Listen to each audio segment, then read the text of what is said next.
The fact that this administration has endorsed the concept of preventive war, and from the speech the other night, I gathered from that speech that expect to see a lot more activity in Pakistan.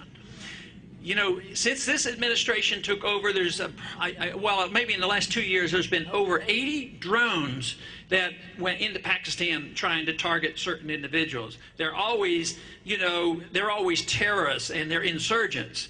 But when we were working with them, when the insurgents and Osama bin Laden were fighting the Soviets, we called them freedom fighters. But now we have, guess what? The CIA sends the drones into Pakistan. Here's a secret organization, unresponsible in many ways to Congress. Nobody knows about it. And they pick the targets and they send that. They probably control it from Washington, D.C., from their headquarters, for all we know. But they claim, well, we've killed 400 bad guys over there. But you know, even if they were targeting somebody that was literally, they were in combat with, they've literally killed thousands of innocent people. And it's the innocent people who become become radicalized and then turn against us. So that's why I think this day and age, it makes a good time for us to restate loudly and clearly that it's time that we have a non-interventionist foreign policy, bring our troops home and mind our own business.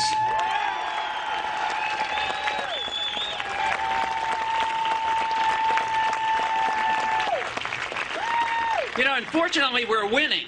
We're winning a lot. We don't have the gold standard or sound money, but the public's with us on auditing the Fed.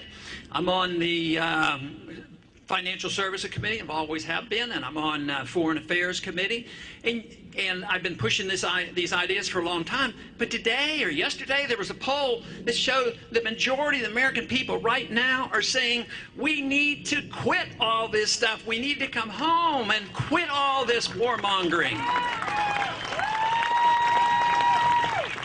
Can you imagine how much money we'd save? It takes about $1 trillion a year to operate our empire. Our empire, we're in 130 countries. We have 700 and some bases. We don't have any money. We're broke. It's amazing that it keeps kept together. The financial system has already collapsed. It was based on the fiat dollar system, and the financial system still has a long way to go before it starts to rebuild. The dollar system still functions to some degree, but it doesn't operate like it used to. But that dollar system, I am convinced, is going to fail. Because you can't keep running up deficits of a couple $1 trillion a year and covering that by new money. And that is what we've been doing. So I believe that we, and your generation especially, has to expect that we're going to have a lot more financial troubles and we're going to have a lot more dollar problems. And a dollar crisis, when the money doesn't work, is a lot more dangerous than a financial crisis. So we need attitudes change. And this is where I've been encouraged. Attitudes are changing. Thankful to so many of you who have been interested in talking about that, interested in the Federal Reserve, and knowing that something's messed up about our foreign policy. Even today, we're talking about war being spread into Pakistan. The war is not over in Iraq. We're expanding it in Afghanistan. But next week or the week after, we're going to have a vote on putting really, really tough sanctions on Iran. Sanctions on a country, when you prevent goods going in, it's actually an actual war. It's an act of war. We're going to prevent fuel from going in. We're terrified by the Iranians that they're going to be a power and they're going to come and destroy us because they're doing enrichments, which they say is for peaceful purposes and whatnot. But they're a backward country. They don't have an army or a navy or intercontinental ballistic missiles. They can't even make enough gasoline. They have all that oil and they can't even make enough gasoline for themselves. And we're hysterical about it and we're ready to start a war. And believe me, there's a lot of pressure to do some bombing over there. And that to me is the worst thing this country, that's the worst thing this world needs, is to expand the war and get Iran involved and all the other things. So we live in crucial times. I think we're on the verge of major changes. I believe there's a lot of good things going on in the country. I think a lot of people are looking to the right things to do. I believe there is a revolutionary spirit in this country, and the American people are saying enough is enough and we want it changed.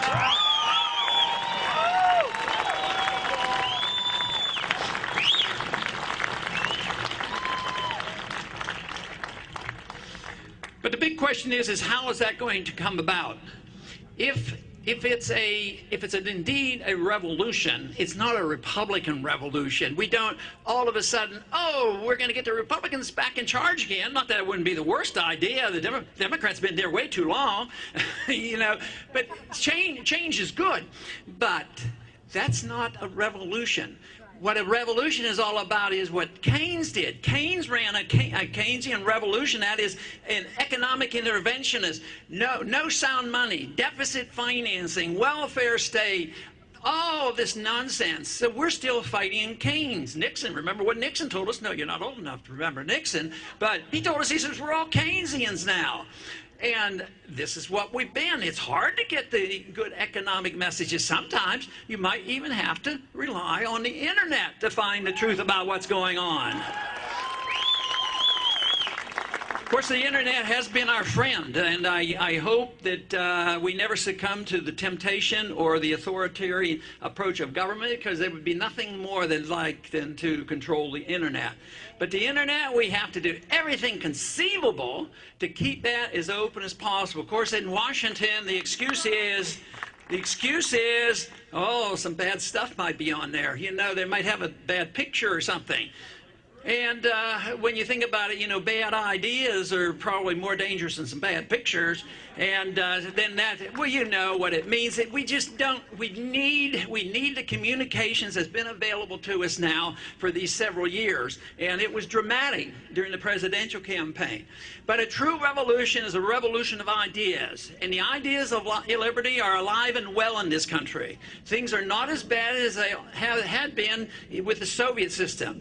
The Soviet system collapsed, ironically, after Afghanistan, and ours is likely to collapse as well. We're not likely to all of a sudden get enough votes up there that we're going to be wise enough to gradually work our way out of this addiction.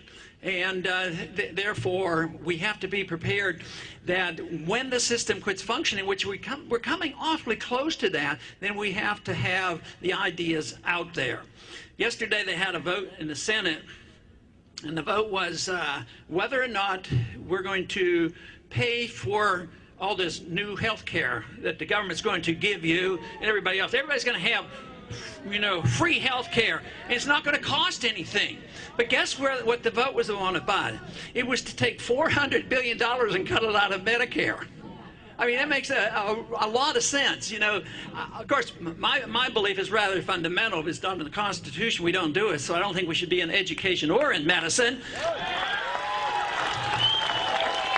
But hardly should we as a people believe that you can pay for expanding free health care by diminishing the health care of people that aren't that unhappy with their health care.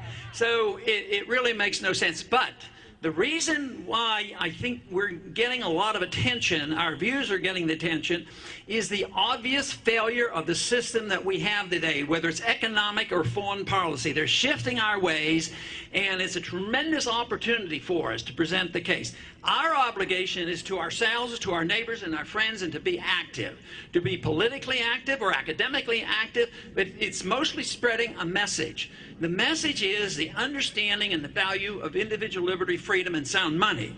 If that is understood, it's going to be pervasive. It will pervade our universities. It will pervade our media. It will pervade our culture. It will pervade our government, and eventually pervade all the political parties. Since, you know, in this country, we don't have that much democracy in this country. If you ever came to the conclusion that Republicans and Democrats are pretty close,